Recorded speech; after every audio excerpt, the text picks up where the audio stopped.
Hello everybody, welcome back to another video today, and before getting to this video I will be doing two separate videos tonight.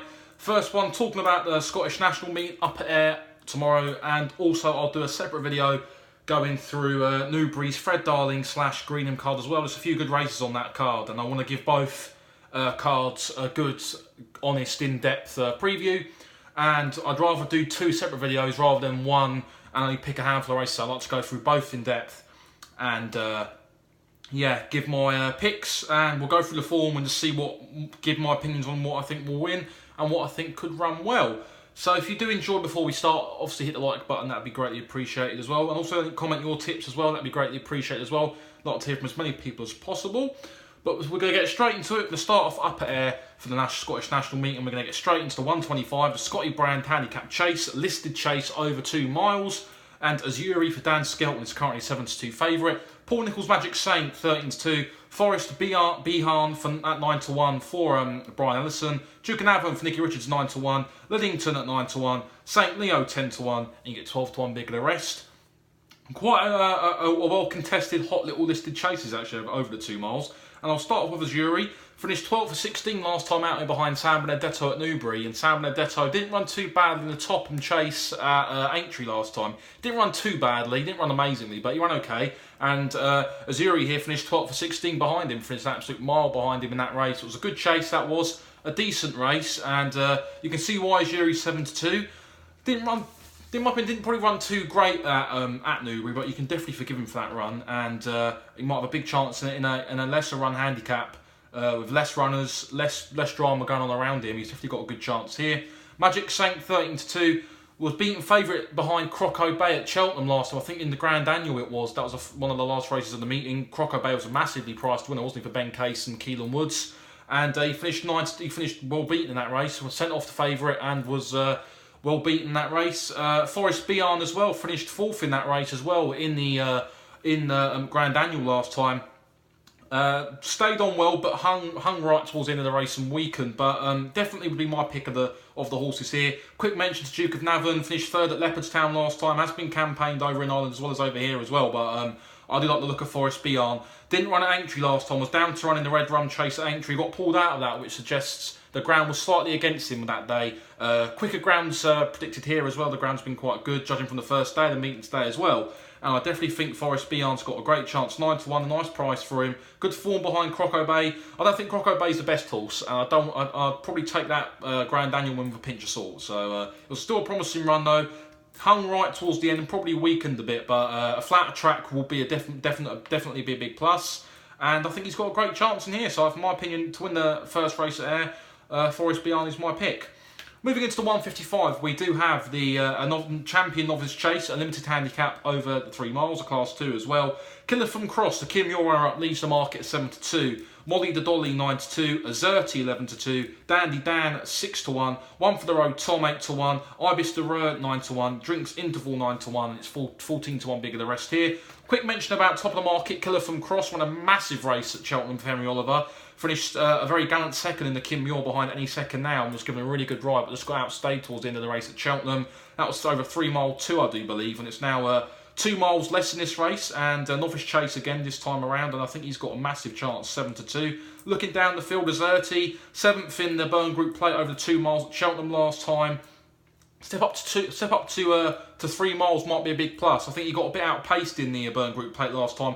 Plugged on for 7th, which suggests a step up in trip might be a big benefit him quite well. Flatter track might help as well. A bit more of a stiffer track could be a big plus for him. He's got the speed to run over 2 miles. Step up in trip to 3 miles might be a big plus. But I'm drawn towards Drinks Interval. Pulled up in the RSA last time. Very, very highly tried on last time out. On a solid mark from his autumn form. And this is a big drop in class from a Grade 1 in the RSA all the way down into a Class 2 novice limited into a novice handicap chase. I think he's got an absolute massive chance for Colin Tizard. He'd be my pick to run a big race. I think Killer from Cross though is a very nice horse, and it'd be nice to see him win the race for Dave Cross, get a nice big Saturday winner for him. He's had a torrid time of injuries in his career, but I think if there's any horse that could pose a possible threat to Killer from Cross, I definitely think it could be Drinks Interval, a big price at 9-1. Moving into the Scottish Champion Hurdle, a Grade 2 limited handicap over the 2 miles. Noob Negra 4-1 favourite for the Skeltons. Vidana Blue at 6-1 for Nicky Henderson. Mr Fisher for Nicky Henderson at 6-1. Malaya 8-1, Radishan for Cheveley Park and Alan King 9-1, Leon Cavallio at 10-1 for Dr. Richard Newland, Brain Power again for Nick Anderson at 12s, Pearl of the West 12s, 16-1 bigger the rest here.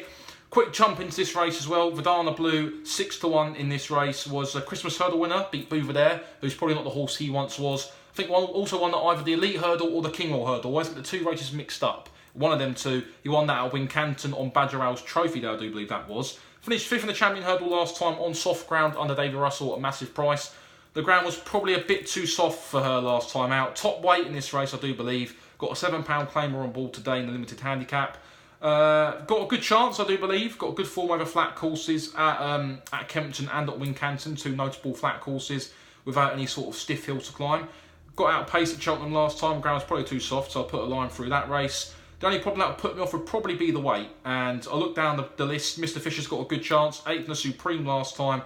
Soft ground again was a problem for him, in my opinion. It came up really sticky in the Supreme. We had heavy rainfall on the first day at Cheltenham, and it was a big, big negative for him. The quicker ground might be a positive. He won a good grade novices hurdle, a graded race at Haydock prior to that. And I think you could take all the beat in this race. But one at a big price for me, I do like the look of Pearl of the West. Won a good handicap hurdle at Cheltenham in October, and was given a 5-month layoff prior to running second in over a 1 mile 4 handicap at Dundalk last time. A lightly raced horse. Come over from Ireland, I think Sean Bowen's booked to ride. Very interesting horse at 12-1, could run a big race. Lots of these horses have had hard races at Cheltenham recently and have been campaigned all the way through the winter, whereas Pearl of the West hasn't run over the jump since October and has been given a very light campaign, been given a warm-up run over 1 mile 4 at Dundalk on the weather, which suggests that that's going to be finely tuned for this race. And I think at 12-1, Pearl of the West is definitely one to keep an eye out for tomorrow as well. Could be a very, very interesting spectacle, but Pearl of the West at a big price for me should hopefully run a big race. Moving into the Scottish National, over 3 miles 7 furlong, an absolute stamina sapping handicap. This is one of the biggest race day at Ayr, and it's the highlight of Saturday's meetings across the UK as well. We're going to get stuck into it. Vintage Clouds, 9-1 favourite here at the moment. Third in this last time around, in behind Joe Farrell last year as well. Felt the first in the Grand National last time when tipped to run quite a massive race. Typical first fence fall for me at Aintree. You get horses who go down to the first. Sometimes a first fence fall can sometimes either a horse clip the top of the fence and sprawl on landing, or just totally not even land properly. You don't get the landing gear out. Vintage Clouds did both. He sort of over jumped the fence, jumped it too well in my opinion, and sprawled on landing, came down, which was a shame. Quick turnaround in this race suggests he's got a very good chance. Finished third in the Ultima as well prior to the Grand National when running a massive race. Stuck on well to the line. Beware the Bear at 10-1 beat that as well. And although he struggled in this race last time around, he never travelled in the race last year and just didn't look like didn't run a big race at all. Never travelled, never got into rhythm last time, which is something you've got to do very, very well around there. It's a quick track, the fences come at you thick and fast. And if you don't get into rhythm round there quickly over this 3 mile 7, you will get found out quite quickly. They do go quite a good clip round here as well. So getting into rhythm is vitally important. And I'm going to get onto another one of my fancy picks in a minute, and a similar thing to him as well. But Beware the Bear revitalised his season in the blinkers, had a wind operation as well since, won the Ultima very, very nicely. A very good performance on the Jerry McGrath. Stuck on all the way to line on some very, very sticky ground at Cheltenham on the first day. Beat some very good horses in behind. Look at Lakeview Lads, Vintage Clouds, both fancied horses for the National, who both underperformed at the National, really. And he's carrying a lot of weight this time around. Again, Beware the Bear, but he's got a massive chance here. Dingo Dollar 10-1. Quick talk about Big River as well. Fast, probably one of the most eye-catching horses on the first day of the festival. A fast finishing 4th in the Ultima last time out. If you read the description of the race, and if you watch the Ultima quite closely, the closing stages, swinging into the home straight 2 fences from home, he's not even in the picture. And all of a sudden, he makes up about 20 lengths on Lakeview Lad to finish a couple of lengths behind him. And is absolutely brilliant. Absolutely not brilliant, but really, really fascinating to see how much ground this horse made up over 3 miles last time. A step up in trip as well to 3 mile 7 is a big plus. The only concern for me was his jumping at Cheltenham. He didn't get a good trip round, never got into a rhythm last time, was outpaced throughout the race, and it was probably why he found himself such a long distance off coming towards the final 2 fences. If he had jumped better, in my opinion, it'd have been much more involved in the finish. He might not have won the race, but I definitely think, judging by the way he flourished over the final 2 and the way he flew up the Cheltenham Hill, a flatter track will be a big, big plus to him. Another slight concern would be the ground. I think they could have done a bit more rain there. The soft ground would have definitely helped him. Whether or not he'll run in this, I think he'll definitely run. I don't think they're going to wait until Bet365 Gold Cup at Sandown. I think they'll run him here. But the ground might be against him on tomorrow, and potentially he's jumping around a quick course like air as well might be against him. But he's been a good fancy for me, but the two concerns that I just said would be his jumping and also the ground as well. Cross Hugh Boy at 12 to 1 has been absolutely laid out for this race. Big gamble. You could have got 33 to 1 over the weekend. He's now short as 12 to 1 for Ireland. Won on this card 12 months ago. Big gamble said for the race. Hasn't run beyond 3 miles before, but if he's been laid out for this race, the trainer and the owners must know something we don't know. And he's been absolutely hammered in from 33 to 12, which suggests that he might run a big race in this race. Cloth Cap 14 to 1, another big tip for many people. Another well-fancied horse here. A couple of good wins over 2 miles 6 to 3 miles early on in the season in November. Step up to 3 miles 7 could definitely suit this horse, and I think he's definitely got the good credentials for this race here, and I think he can run a big race. One at a massive price for me is a very interesting horse, a horse called Chick Name. 20 to 1, Richard Hobson trains it, and it is a very interesting horse. This one is. Won the Highland National last season at Perth, over 3 miles 6 last April. And notably ran at Newbury last time out, over the 3 miles. Beat a certain Joe Farrell last time at Newbury over in a 3 mile chase again. And we'll know what happened to Joe Farrell. Gambled on for the Grand National, pulled up.